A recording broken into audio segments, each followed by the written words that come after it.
بسم اللہ الرحمن الرحیم۔ السلام علیکم ناظرین، میں ہوں چودھری عامر شہزاد اور آپ دیکھ رہے ہیں عکاس ٹی وی۔ بدقسمتی سے پاکستان کی عمر جتنی بڑھتی چلی جاتی ہے، ہم آزادی سے غلامی کی طرف جا رہے ہیں۔ قوم کو لالی پوپ دیا جا رہا ہے۔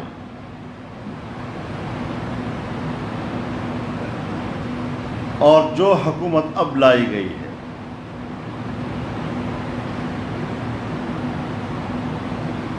ابھی آپ نے عنقریب میں دیکھا،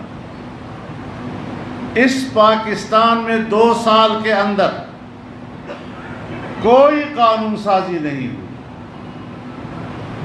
اگر قانون سازی ہوئی ہے تو یا آرمی ایکٹ میں ترمیم کی، جس کے ذریعے آرمی چیف کو ایکسٹینشن ملی،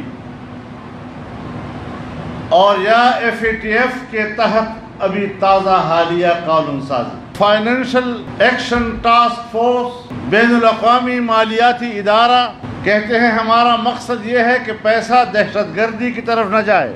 اب بین الاقوامی کسی بھی کتاب میں کسی ادارے نے آج تک دہشت گردی کی تعریف نہیں کی۔ اقوام متحدہ کا چارٹر قوموں کو اس کی آزادی کے لیے لڑنے کا حق دیتا ہے۔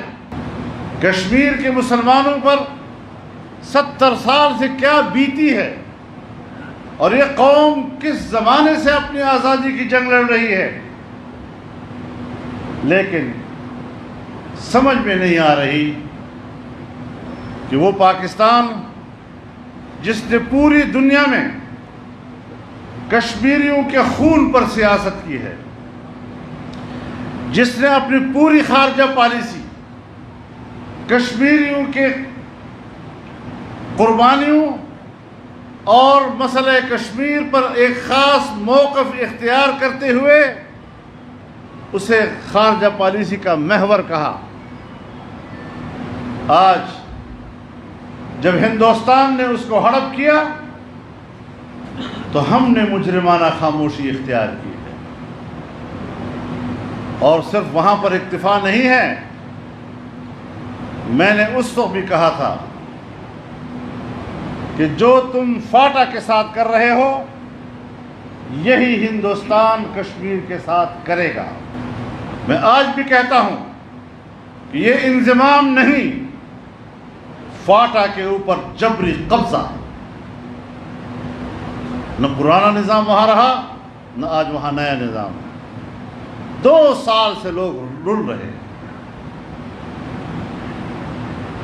نہ عدالت ہے، نہ پولیس ہے، نہ پٹواری ہے، نہ زمین کا ریکارڈ ہے، کچھ بھی نہیں۔ اور جس طرح فوج پہلے وہاں موجود تھی آج بھی اسی طرح موجود ہے۔ اب آپ مجھے بتائیں کہ انضمام سے پہلے بھی ہم نہیں جا سکتے تھے، اور انضمام کے بعد اب تو صوبے کا حصہ ہے نا، اب بھی ہم وہاں نہیں جا سکتے۔ اس وقت بھی فوج ہمیں کہتی تھی کہ آپ نے نہیں جانا، آج بھی فوج ہمیں کہتی ہے کہ آپ نے نہیں جانا، تو آپ خود اس سے اندازہ لگائیں کہ کہاں ہے انضمام، سوائے اس کے کہ فوج کا وہاں کنٹرول ہو گیا۔ یہ انسانی حقوق کے خلاف ہے، بین الاقوامی برادری کو اس کا نوٹس لینا چاہیے۔ ابھی 1 ہفتہ پہلے ہمارے آرمی چیف جنرل باجوہ صاحب نے پارلیمنٹ کے پارلیمانی لیڈرز کو بلایا، قومی اسمبلی کے پارلیمانی لیڈرز کو، اور کہا کہ میں نے آپ کو اس لیے بلایا ہے کہ ہمیں گلگت بلتستان کے بارے میں کچھ فیصلے کرنے ہیں، تو میں آپ کو اعتماد میں لینا چاہتا ہوں۔ اب بلایا کس لیے تھا اور خبریں کیا چلائی جا رہی؟ جس طرح کچھ ساتھی آپس میں بیٹھتے ہیں تو ادھر ادھر کی بھی کچھ باتیں ہو جاتی ہیں، غلط ہو صحیح ہو جاتی ہے۔ جو اجلاس کا موضوع نہیں ہے اور دوران اجلاس ادھر ادھر کی کوئی بات آ جاتی ہے، اسے اپنے چینلوں کے ذریعے سے چینلوں پر اس کا تذکرہ کیا جاتا ہے، اور جس موضوع پہ بلایا تھا اس کو چھپایا جا رہا ہے، اور ایسا تاثر دیا جیسے سیاستدان اس کے پاس گئے ہیں، جیسے سیاستدانوں نے خواہش ظاہر کی ہو۔ بابا بلایا بھی آپ نے ہے، موضوع بھی آپ نے طے کیا، اور پھر سیاستدانوں نے یہ زبردست مظاہرہ کیا کہ بالاتفاق آپ کی تجویز کو مسترد کر دیا تھا۔ وہ بات کیوں نہیں کرتے؟ اس کا تذکرہ پبلک میں کیوں نہیں کیا جا رہا؟ تو ہم کیا سمجھیں کہ ان تبدیلیوں کا اور اس سیاست کا، اس کے پیچھے کون کار فرما ہے؟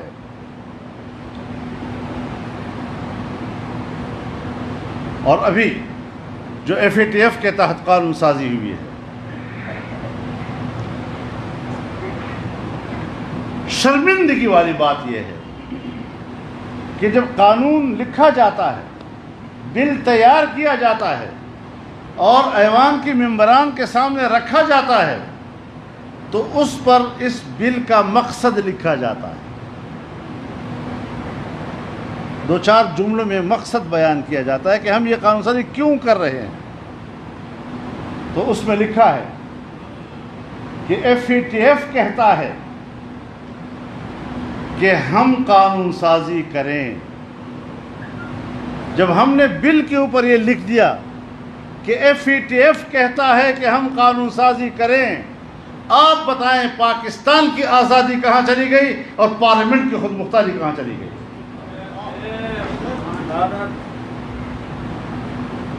کچھ ذرا اس کے دوسرے پہلو میں بھی تو نظر ڈالیں نا۔ اگر کوئی جھک مارنی ہی ہے آپ نے، تو کم از کم اتنا تو کرو کہ یہ ہماری ضرورت ہے اور پاکستان کی ضرورت ہے۔ لوگوں سے کہتے ہیں ہم نے پاکستان کو بچایا ہے، اور وہاں لکھ رہے ہو کہ FATF کہتا ہے کہ اس طرح کرو۔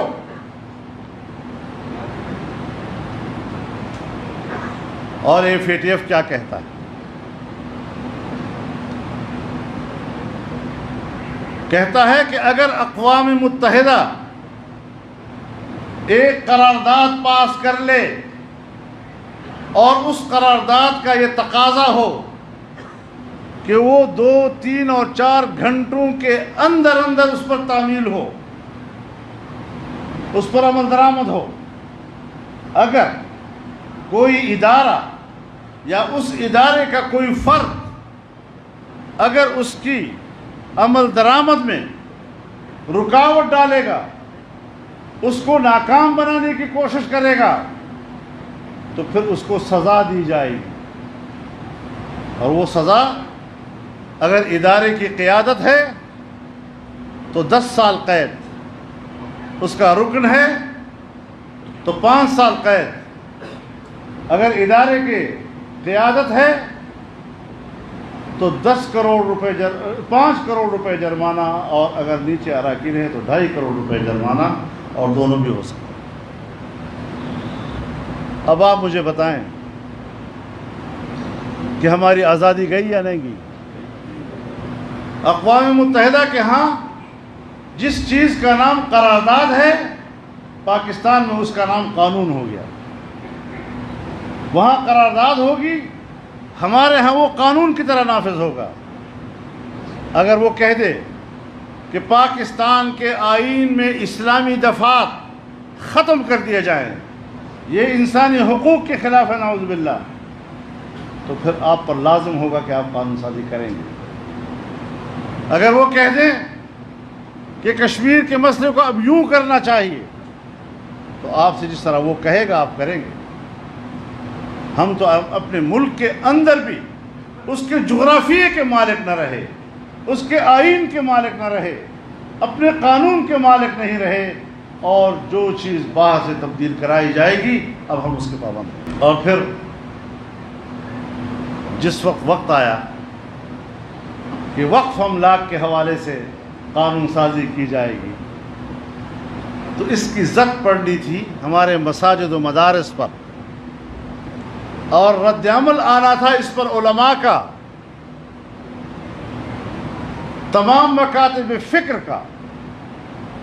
جب اس کی قانون سازی کا مرحلہ آیا تو پھر ایسے لوگ تیار کیے گئے جنہوں نے صحابہ کرام کے خلاف بازاری زبان استعمال کی، فرقہ وارانہ نفرتوں کا ایک ماحول پیدا ہوا، اور اس ماحول میں سارا مذہبی طبقہ وہ ایک دوسرے کے سامنے مقابلے میں آ گیا، کھڑا ہو گیا، اور ہماری توجہ ادھر کر دی، ادھر سے انہوں نے قانون پاس کر دیا۔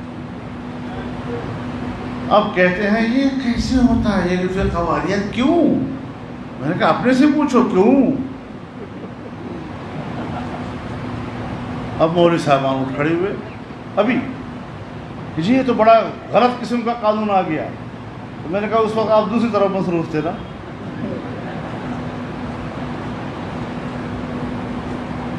اب جب ماحول جذباتی ہو جاتا ہے تو پھر اس میں معقول بات کرنا جرم ہو جاتا ہے۔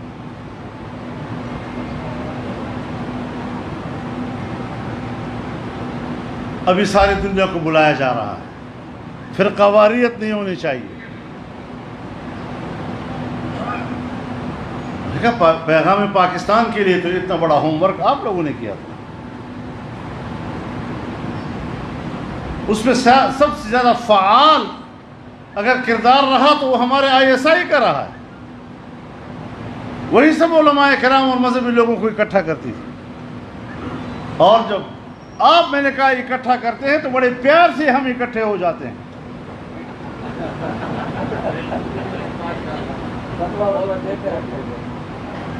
جب بھی آپ بلائیں گے ہم بڑے پیار سے اکٹھے ہو جائیں گے۔ اتنی محنت کے بعد ایک کتاب آپ نے چھاپی، اس کا نام ہے پیغام پاکستان، اور آپ کا دعویٰ ہے کہ کوئی 2000 سے زیادہ لوگ علماء کے اس پہ دستخط،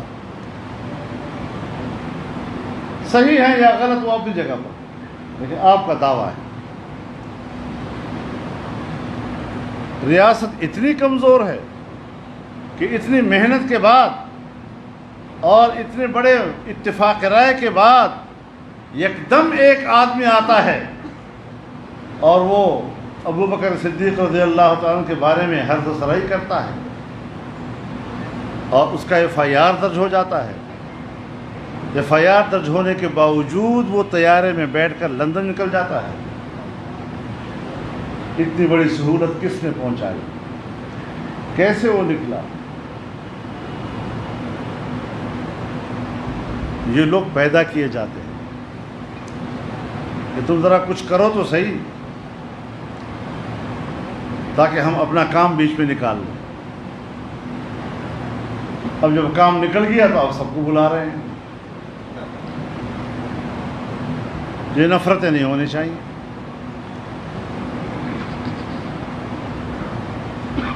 دیکھیے بات بنیادی یہ ہے کہ پاکستان کی مذہبی سیاسی قیادت،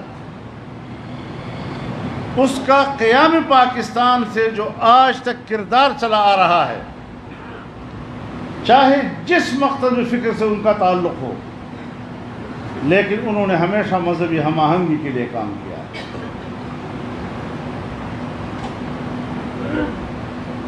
سن 1949 کی پہلی دستور ساز اسمبلی میں قرارداد مقاصد پاس ہوئی، آج تک تمام مکاتب فکر کہتے ہیں ہمارا متفقہ دستاویز۔ سن 1951 میں 22 اسلامی دفعات طے ہوئے، تمام مکاتب فکر نے اتفاق رائے سے طے کیے، جس میں انہوں نے پاکستان میں اسلامی نظام کے لیے رہنما اصول عطا کیے تھے۔ آج بھی تمام مکاتب فکر کا اس پہ اتفاق۔ آئین بنا، آئین کے اسلامی دفعات، مسلمان کی تعریف، ختم نبوت کے حوالے سے آئینی ترمیم، ناموس رسالت کے حوالے سے آئینی ترمیم، تمام کے تمام اس پر متفق ہیں، اور آج بھی کوئی اختلاف رائے نہیں ہے۔ اسلامی نظریاتی کونسل، اس کے اندر بھی تمام مکاتب فکر کا اتفاق رہا ہے آج تک کے تمام تبارکات کے اوپر، اور باہر بھی اتفاق رہا ہے. لیکن جب سے پاکستان بنا آج تک اس پر عمل درآمد نہیں کیا جا رہا، قانون سازی نہیں ہو رہی، اس لیے کہ ایوان میں ان لوگوں کو جانے نہیں دیا جا رہا جو قرآن و سنت کی بنیاد پر سمجھتے بھی ہیں اور قانون سازی کرنا بھی جانتے ہیں.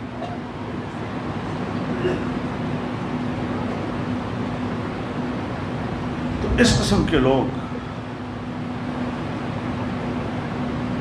اس رویوں کے ساتھ ملک کو چلا رہے ہیں.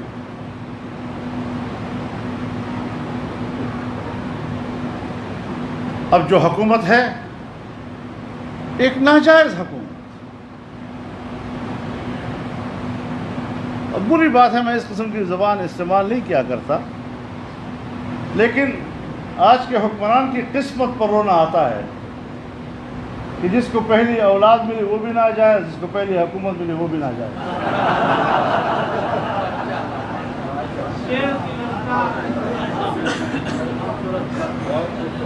اب یہ ہمارا احتساب کریں گے یا ہم نے ان کا احتساب کرنا ہے؟ اور اگر نام لیتے ہیں ریاست مدینہ کا تو سرعام ان کو سزا ملنی چاہیے یا ہمیں ملنی چاہیے؟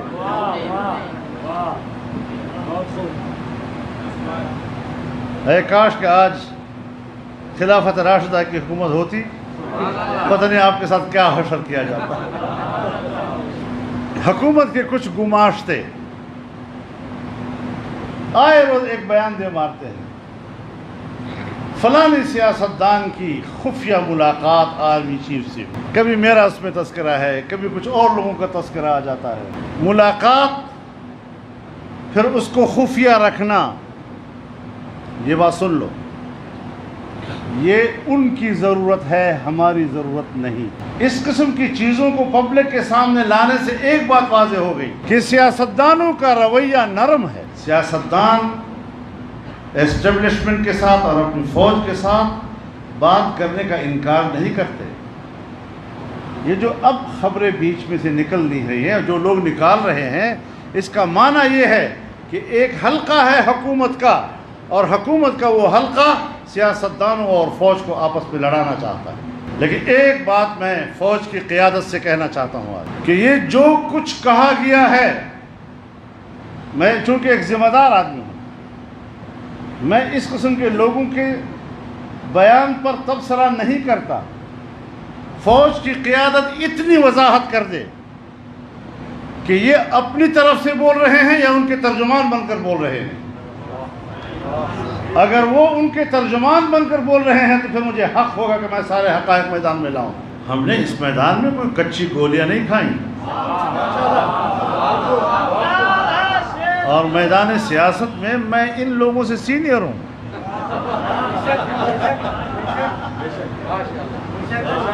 میں فوج کی قیادت سے سب سے سینئر ہوں.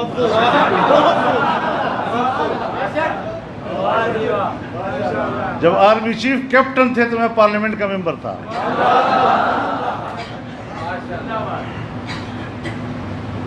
ایسا نہیں ہے کہ ہم ان کی ضرورتوں کو نہیں سمجھتے، اس کی حساسیت کو نہیں سمجھتے. میں آج بھی اسی لیے جواب نہیں دے رہا ہوں کہ وہ غیر ذمہ دار لوگ ہیں جو بات کر رہے ہیں، تو ذرا وضاحت تو کر لے کہ یہ ان کے نمائندے بن کر بات کر رہے ہیں یا پھر کنٹرول کریں، پھر پٹا ڈالیں ان کو.